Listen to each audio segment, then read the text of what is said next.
Bom, o bruxismo infantil, ele é mais comum do que a gente imagina.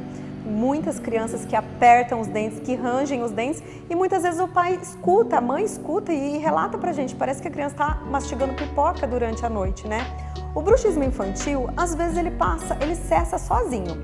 É muito comum, às vezes, a gente se preocupar muito, mas diferente dos adultos que a gente precisa intervir, em algumas crianças a gente consegue ir controlando e ele passar sozinho. Já no adulto é diferente. Normalmente no adulto ele já vai evoluindo e o paciente começa a ter estalido, começa a travar a mordida. Então tem que investigar. Não é toda criança que vai precisar usar um aparelho para bruxismo.